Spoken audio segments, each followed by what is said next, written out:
ఎవల్రా మందుబాబులను చులకన చేసి మాట్లాడేది? ఏమనుకుంటారు మీరు మందుబాబులు అంటే? ఏం పిల్ల ఏదో మందుబాబుల భజన చాలు చేసినావు, ఏంది కథ అని చూస్తురా? ఇగో గీ అన్నం చూసే నాలో ఉన్న పొగడతలు బయటకు వచ్చినాయి. మీరు కూడా చూసి మెచ్చుకోకపోతే నన్ను అడుగుండ్రు అప్పుడు. అన్న నువ్వు చాలు చేయగా. సొగసు కోడను నేని ఒకల రాణివి సొగసు కోడను నేని ఈడు కుదిరెను తోడు కుదిరెను మేడ దిగి రావే ఒకల రాణివి నీవే సొగసు కోడను నేని ఈడు కుదిరెను తోడు కుదిరెను మేడ దిగి రావే. అర్రర్రర్రరే ఏమన్నా వాడుతున్నావా కాక? నువ్వు ఎంచుకున్న రాగం, పాడుతున్న తాళం అబ్బబ్బబ్బబ్బా వారెవ్వా, ఒరిజినల్ సింగర్ కు తీసిపోనట్టే ఉంది నీ గొంతు. కానీ నువ్వు అస్సలు తగ్గకే కాక. నీకు కోరస్ ఇస్తందుకు, నిన్ను ఎంకరేజ్ చేస్తందుకు పక్క పొడత నీ దోస్తులు సపోర్ట్ కూడా ఉంది కదా. కానీ ఇక నువ్వు పర్మిట్ రూమ్ నే పాటల పల్లకి చేసిన నీ ధైర్యానికి జోహార్లే కాక.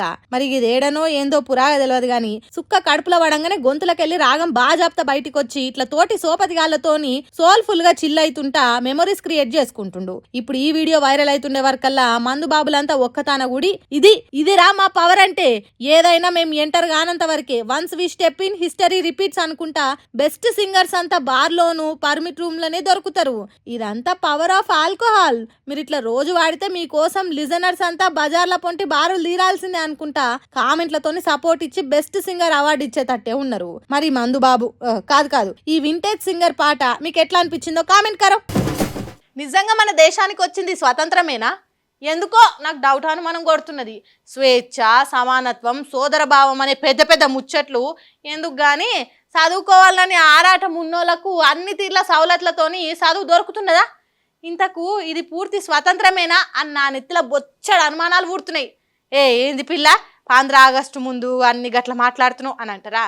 ఇగో ఈ ముచ్చటింటే మీరు కూడా నా తీరే మాట్లాడుకుంటారు. ఆఫీసర్ వస్తున్నాడంటే గజ్జునకే రోజులు పోయినాయి. ఇవి వచ్చిన ఆఫీసర్కే చుచ్చు పోయించే జంజీ రోజులు. ఏలేటోళ్ల బాధ్యతలను ఎదురు తిరిగి ప్రశ్నించే పడుసు పిల్లల రోజులు ఇవి.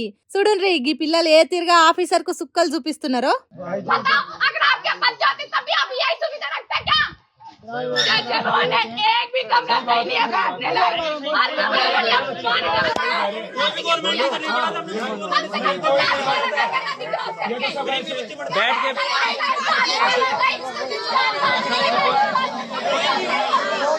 నీ పిల్లలని బడిలో చదివిస్తావా? ఏ సౌలతులు లేని ఈ సర్కార్ బడిలా నీ కన్న పిల్లలను క్లాస్ లిన్మని పంపుతావా అని గొంతు నరాలు అయిపోయేటట్టు గట్టిగా లొల్లి పెట్టి మాట్లాడినా సప్పుడు చేస్తలేడు ఆఫీసరు. ఏ ఒక్కటి చక్కగా లేదు. ఈ బడి కంటే బందల దొడ్డి నయం. ఇది పిల్లలు చదివే బడేనా? గిట్లనేనా ఉంటే దేశంలో చదువులు? మీరేం ఆఫీసర్లు? దేశాన్ని రాష్ట్రాన్ని ఏలుతున్నోళ్ళు ఎసోంటోళ్ళు అని గట్టిగా అరుచుకుంటా అడిగితే నోరు తెరుస్తలేడు ఆఫీసరు. ఇట్లా అందరు ఒక్కసారి కందిరీగల తిరిగి ఎగబడే వరకు ఆఫీసర్ కు సచ్చినంత పనైంది కావచ్చు. నోరు తెరిచి మాట మాట్లాడే ఛాన్స్ ఇస్తలేరు పిల్లలు. ఆఫీసర్ పిల్లలు ఏ కాన్వెంట్ స్కూల్లో చదువుతున్నారో, కార్పొరేట్ బడిలో జాయిన్ చేయించిండో ఏమో, అందుకే నోరు మెదుపుతలేడు. రాజస్థాన్ రాష్ట్రం అల్వార్ జిల్లా తానాగాజీ ఏరియాలున్న జోదాబాద్ సర్కార్ బడిది.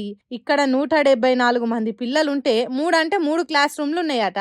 6 పంతులు ఉండాల్సింది ఒక్కలే ఉన్నారట. ఎప్పుడో స్వాతంత్రం రాకముందు కట్టిన బిల్డింగు పాతబడి కూలిపోయేటానికి సిద్ధంగా ఉన్నదట. ఓ రూమ్ లో పైకప్పు కూలి కింద పడ్డదట. పాయఖానాలు లేవు, పంతులమ్మలు లేరు, కుర్చీలు బెంచీలు బడికి పోయేటానికి చక్కని బాట లేదు. ఇట్లా 1,00,000 సమస్యలతోని సతమతమైతుర్రట. అందుకే ఓపిక పట్టి బడికి తాళమేసి గీ తిరగదారు నగదిగిండ్రు. ఈ ముచ్చట తెలిసి డిస్ట్రిక్ట్ చీఫ్ ఎడ్యుకేషనల్ ఆఫీసర్ వస్తే గీ తిరగ షీల్చి జెండాడిండ్రు. చూడుండ్రి మన దేశంలో చదువుల సంగతి ఎట్లా అయిపోయిందో. దేశం తలరాతను మార్చేది ఒక్క చదివే అని తెలిసి కూడా గిట్లా చేస్తున్న రేలేటోళ్ళంటే ఎంత గొప్ప లీడర్లు ఉన్నారో చూడుండ్రి మన దేశానికి. మనకంటే 2 ఏళ్ల వెనుకకు స్వాతంత్రం వచ్చిన చైనా దేశం టెక్నాలజీలో దూసుకొని పోతుంటే అక్కడి రోబోలను గల్గోటియాస్ యూనివర్సిటీ వాళ్ళు మన దేశం తయారు చేసిన రోబో చూడుండ్రి అని మనకు చూపెడుతుర్రు. ఇగో గింత గొప్పగా ఉన్నాయి మన చదువులు. రాజ్యాంగం ప్రకారం అందరికి ఉచితంగా అందాల్సిన చదువు అంగట్ల సరుకు తిరిగా అమ్ముడు పోతున్నది. సర్కారు చదువులేమో సౌకర్యాలు లేక విరజిల్లుతున్నాయి. ఇది మన 80 ఏళ్ల స్వాతంత్ర ఫలితం. మస్తు గ్రేట్ కదా, ఏమంటారు?